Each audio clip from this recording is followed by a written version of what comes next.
Bismillah, Assalamualaikum warahmatullahi wabarakatuh. Alhamdulillahirrabbilalamin. Wassalatu wassalamu ala ashrafil anbiya'i wal mursalin wa ala alihi wa sahbihi ajma'in, amma ba'du. Segala puji bagi Allah, Tuhan semesta alam, yang telah menurunkan Al-Quran sebagai mukjizat dan petunjuk bagi kehidupan manusia. Salawat serta salam tak lupa kita haturkan kepada junjungan kita, tauladan kita, suri tauladan kita, Nabi Muhammad Sallallahu Alaihi Wasallam, yang telah mengajarkan dan membimbing umat manusia dari zaman kegelapan hingga zaman yang terang benderang. Sahabat rahimakumullah, Al-Quranul Karim adalah kitab suci yang mulia. Allah Subhanahu wa Ta'ala turunkan sebagai petunjuk, rahmat, kabar gembira, dan berbagai macam kemuliaan-kemuliaan dan keutamaan-keutamaan yang Allah jadikan padanya. Allah Subhanahu wa Ta'ala berfirman, A'udzu billahi minasyaitonir rajim. Fa imma ya'tiyannakum minni huda famanittaba'a hudaya fala yadillu wala yashqa.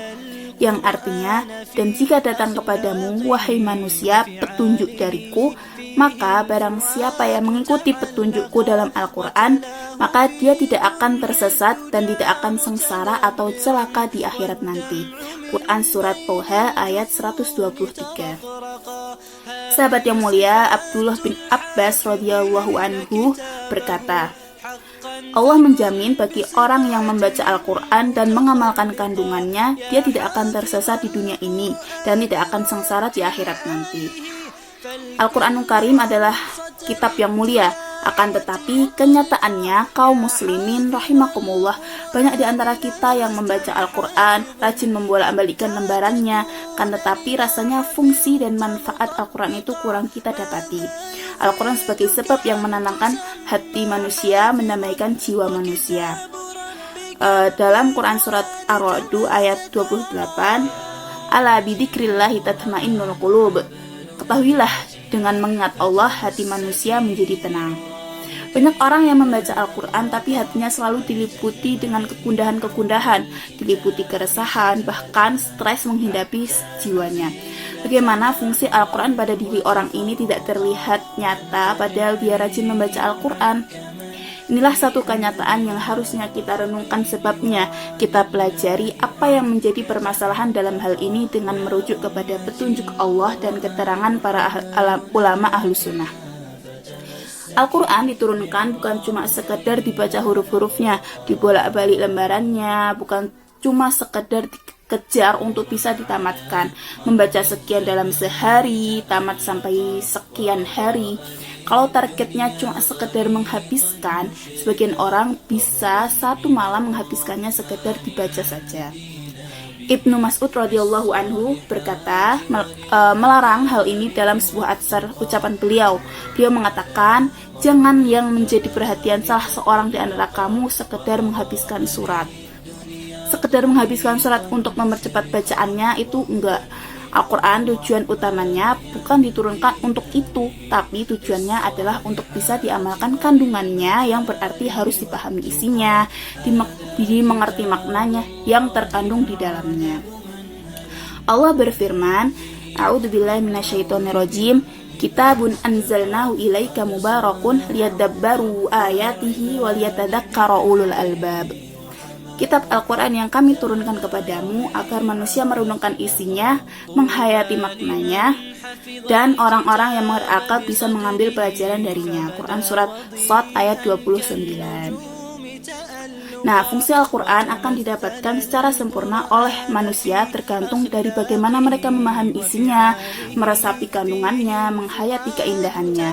Makanya, Al-Quran memang merupakan petunjuk, obat bagi penyakit hati, kabar gembira bagi orang-orang muslim, penjaga dari segala keburukan, sebab untuk memotivasi dalam kebaikan, hidayah kepada jalan yang lurus, dan sekian banyak fungsinya.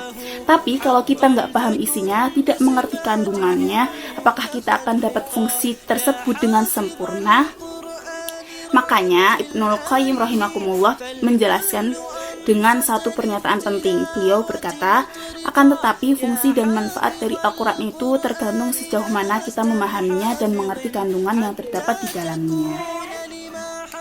Nah, makanya ada orang yang membaca Al-Quran, bahkan menghafalnya, rajin menelaahnya, tapi dia tersesat dari jalan Allah Subhanahu wa Ta'ala.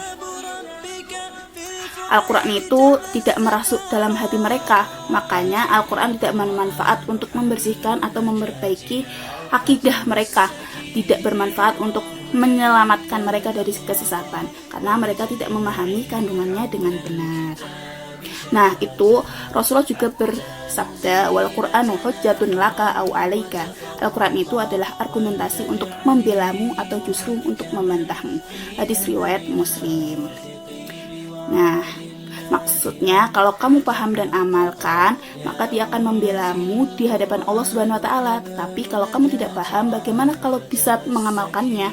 Justru apa yang kamu baca itu akan menjadi argumentasi untuk menjatuhkanmu di hadapan Allah Subhanahu wa Ta'ala. Na'udzubillah min dzalik.